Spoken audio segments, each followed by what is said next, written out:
오늘도 찰리형 시청 감사드려요. 구독, 좋아요 부탁드려요. 안녕하세요, 찰리브라입니다.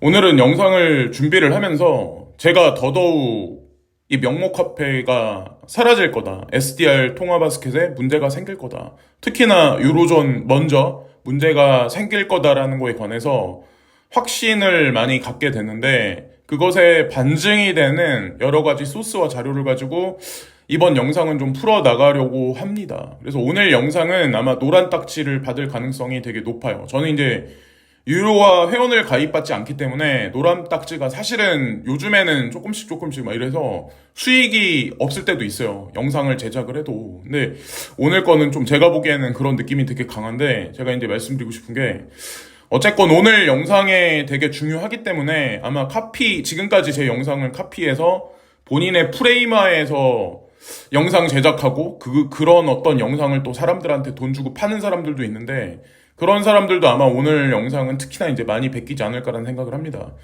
자, 여기 내용을 보시면 여기 SDR 통화바스켓에 5대 기축 통화가 있어요. 자, 여러분들이 매일매일 사용하시는 물리적인 이 현금이 도대체 어떤 거라고 생각하시나요? 이게 중앙 집권화인가요? 이게 탈중앙화일까요? 탈중앙화예요. 만약에 생각을 해보세요. 국세청에서 세무조사를 해요. 여러분들 집에 가서 세무조사를 해. 이 현금 다발을 어딘가에 묻어놔. 어디 아무도 모르는데 묻어놔. 그러면 이게 탈중앙화죠. 그죠? 근데 우리는 많은 사람들이 영상을 만들고 책을 발간해서, 나카모토 사토시는 국가 권력에 저항해서 대중을 위해서 블록체인의 대중화를 선도해서 그것을 기반으로 해서 디파이가 어쩌느니 시파이가 어쩌느니 이런 얘기를 하면서 중앙 집권화와 분리되어 있는 기존 경제 개념과 분리되어 있는 새로운 신경제가 구현될 거야. 이것은 국가 권력 체계가 아니라 대중을 위한 작업이 들어가는 거야. 그래서 우리는 탈중앙화로 가는 거야, 막 이런 얘기들을 되게 많이 들어보셨을 거예요. 근데 그거야말로 이 현금 다발이 사라지면 그거야말로 진짜 중앙 집권화가 되는 거예요. 탈중앙화의 껍데기를 쓴 중앙 집권화의 고도화라고 이제 보시면 돼요. 일단 그런 개념을 기반으로 해서 현재 경제 시스템에 관해서, 다가올 향후 몇 년간의 경제 시스템에 관해서 이제 제가 말씀드리려고 하는데, 지금 현재 우리는 이렇게 생각을 하죠. 하이퍼 인플레이션으로 갈 수도 있고 리세션으로 그대로 갈 수도 있다. 근데 여러분들 기억하시나요? 제롬 파월 연준 의장은 과연 어떤 생각을 할까요? 여기 1번 그림이 있고 2번 그림이 있어요. 제가 2번 그림을 제 생각대로 한번 해석을 한번 해볼게요. 여러분들 한번 가만히 들어보세요.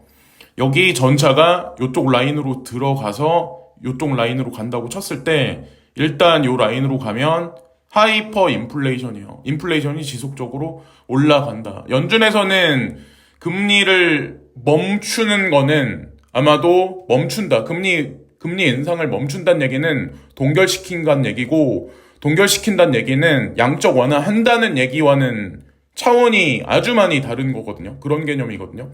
근데 일단 인플레이션이 도래를 한다. 그래서 인플레이션이 도래하면 이게 어떤 게 있냐, 여기서 파리바게트 안꽃빵 가격이 2,500원짜리가 5,000원이 간다. 치킨 가격이 3만원짜리가 6만원이 돼버린다. 자, 그러면 리세션을 도모하겠죠. 이게 수년간에 걸쳐서 리세션을 도모하겠죠. 그러면 경제가 깨진다. 그러면 다시 양적 완화 작업이 들어가기 시작한다.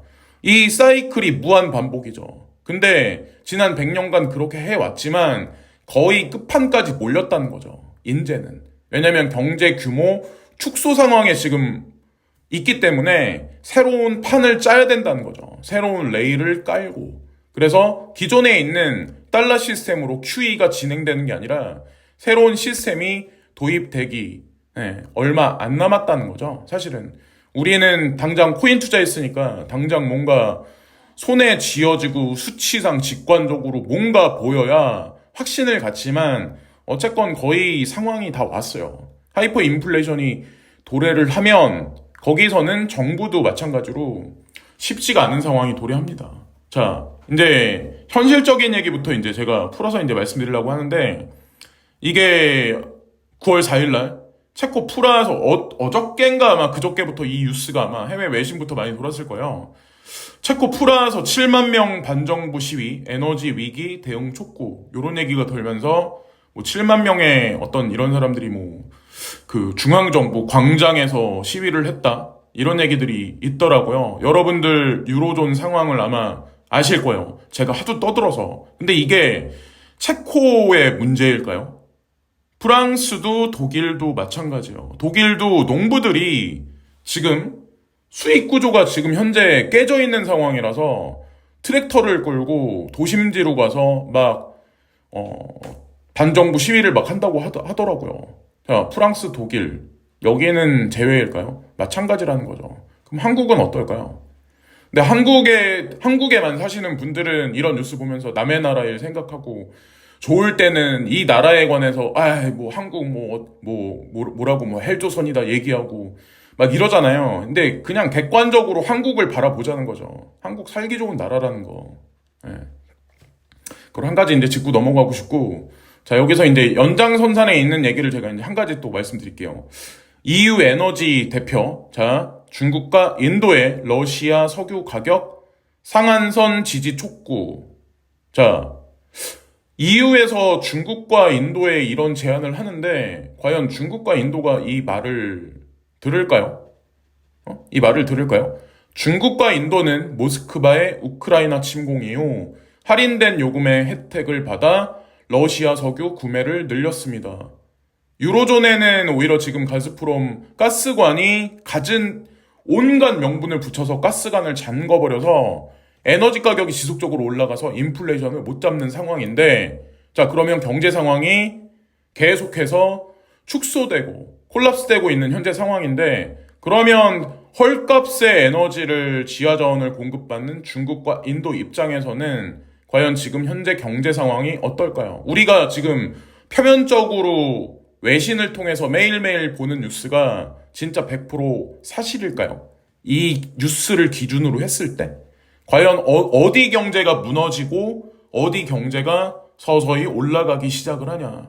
예, 이걸 먼저 보셔야 되고, 특히나 사람들은 단순하게 그럼 가스프롬 뭐 가스관 잠궜으면 그냥 에너지 조금 안 들어간다고 뭐 자동차 생산 못 하겠어? 이렇게 생각할 수도 있지만, 이 에너지가 사실은 공산품 생산하고도 관련이 있다는 거를 절대로 간과하면 안 된다는 거죠. 플라스틱 이런 거는 어디서부터 나오나요?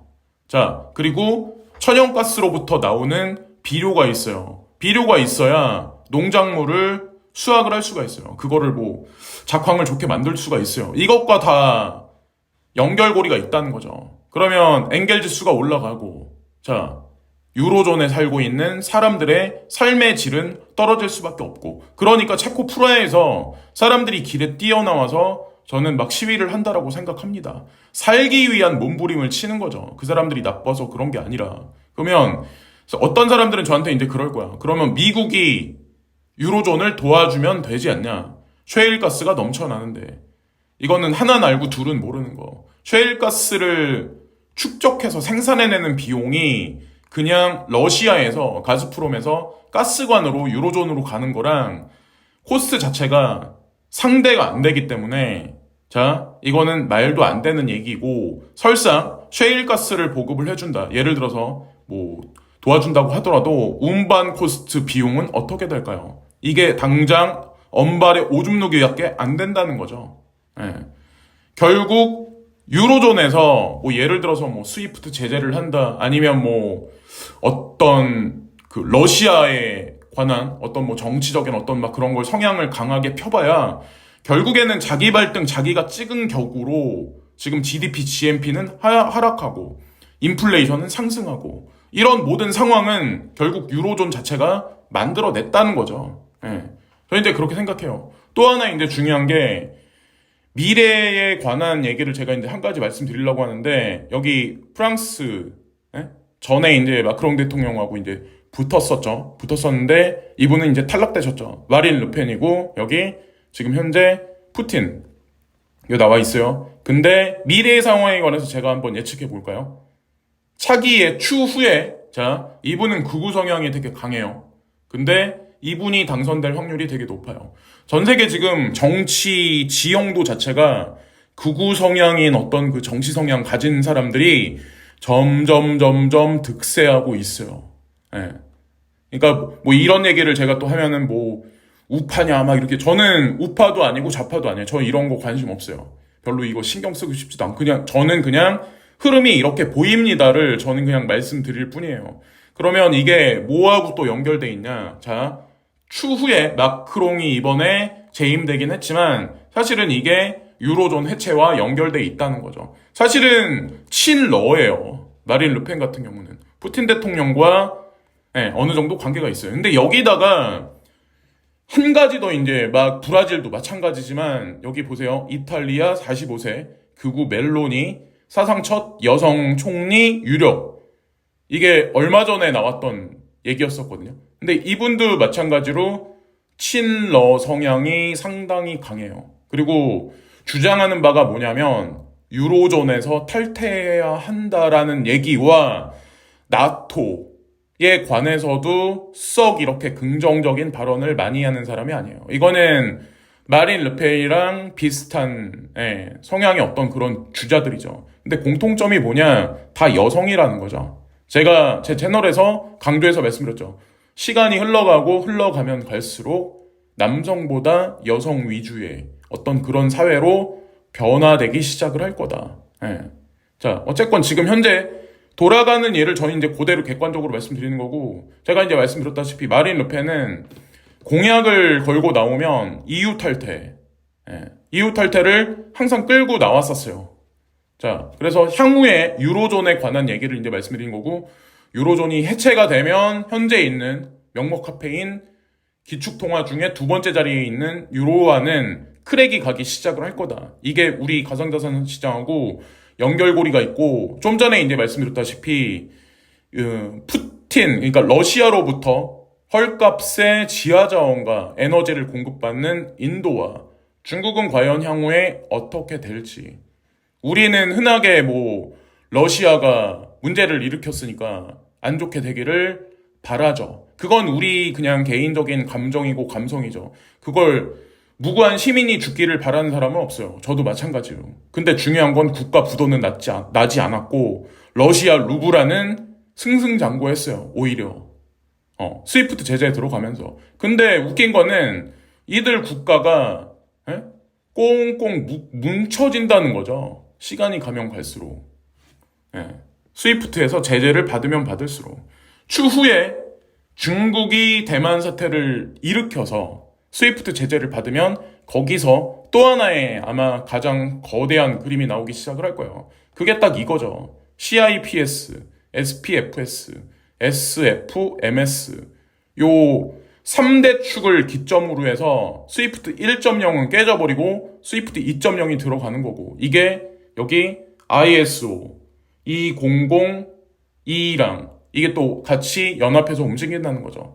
여기서 미국이 빠진다는 얘기가 아니라 기존에 있는 명목 화폐의 FED의 발권력의 힘이 이쪽으로 이전되는 거죠. 근데 중요한 건 미국이 그 틀을 잡는 게 아니라, 제가 보세요. 기존에는 미국 체제였어요. 일권 체제. 이게 다극 체제로 지금 변화하고 있는 거고, 자, 일권 체제에서 다극 체제로 가고 있는 거고, 미국은 경찰 국가를 포기한 지가 상당히 오래됐었어요. 다극 체제 이후에 단일 체제로 들어가는 거예요. 단일 체제. 이 말이 좀 어려울 수도 있는데, 단일 체제가 한 개의 국가가 전 세계를 신탁 통치하는 게 아니라 여러 개의 국가가, 힘 있는 국가들이 단일 체제를 성립을 하고 그 다음에 단일 정부가 수립될 거예요. 단일 정부가 수립된다는 얘기는 이 단일 통화가 나온다는 얘기죠. 그래서 이게 다, 이 그림이 그냥 근거 없이 나온 게 아니라 다 근거가 있다는 거죠. 사실은. 자, 러시아 중앙은행, 그리고 중국 인민은행, 그리고 여기 보면은 뱅크 오브 인디아, 그리고 스위프트 2.0, 1.0이 아니라, 그리고 관련 있는 리플사, 요런 그림 체제로 아마 갈 거예요. 그래서 뭐 좀 어렵다, 오늘 방송 이렇게 보실 분 있겠. 저는 이거 향후에 이제 벌어질 일을 그냥 제 개인적인 어떤 배경 지식으로 그냥 추론할 뿐이에요. 이것도 아마 제가 뭐 언제까지 유튜브를 할지 모르겠지만 2025년 정도 됐었을 때 과거에 제가 이런 얘기 했었죠. 아마 이런 얘기를 해째란 얘기를 하지 않을까. 그래서 베리 실버트가 아주 오래전에 이런 얘기를 했었죠. 2016년에 리플이 스위프트 2.0이 될 거야. 그러니까 이게 이 사람이 그냥 생뚱맞은 얘기를 하는 게 아니라 이미 이 사람은 일반 사람이 생각하는 거 벌써 10계단 위에 올라서서 세상을 관조하는 마음으로 이제 바라보고 있는 거죠. 그러니까 비트코인도 초기 시장에 들어왔었던 거고, 자, 뭐 비트코인은 이렇게 되고 리플은 스위프트 2.0이야. 이더리움 클래식은 뭐 어쩌고저쩌고. 지캐시는 어떻게 될 거야. 예. 어쨌건 저는 이 말대로 다 될 거라고 생각을 해요. 어쨌건. 자, 지나가는 김에 2018년 9월 달에 제가 제 영상에서 이제 무슨 얘기를 했었냐면 세계의 자본 흐름은 미국을 위시한 서에서 중국을 위시한 동으로 흐른다라는 제가 예측을 한 적이 있어요. 이게 2018년 9월이에요. 정확히 4년 전이에요. 지금도 아마 저한테 그럴 거예요. 너가 예측한 거, 다른 사람도 다 예측할 수 있어. 너가 무슨 예언가냐? 근데 웬만한 TV에 나와서 미래 세계 경제에 관해서 추론하고 예측하는 사람보다 아마 제가 조금 더 뛰어날걸요. 많이는 아니겠지만. 하여튼, 그리고 여기 보면 제가 이런 거 눈치 되게 빨라요. 이런 큰 판세나 판때기는 웬만한 사람들보다는 잘 봐요. 그래서 여기 보면은 제가 이런 걸 눈치를 깠었을 때가 중국 증시 A주, MSCI, FTSE 편입이 됐었을 때 이미 전 눈치를 깠고 중요한 거는 제가 이런 생각을 했던 게 방탄소년단이 어느 순간 빌보드 차트에서 상위 랭킹에 장기화돼서 되게 오랫동안 되더라고요. 이게 벌써 지난 지가 4년 됐어요. 지금 머리 노란 소녀들, 그러니까 어린 하이틴, 티네이저들이 미국에 있는 팝 가수를 더 막 이렇게 그러나요? 아니에요. 동양인, 머리 까맣고 까만 눈동자.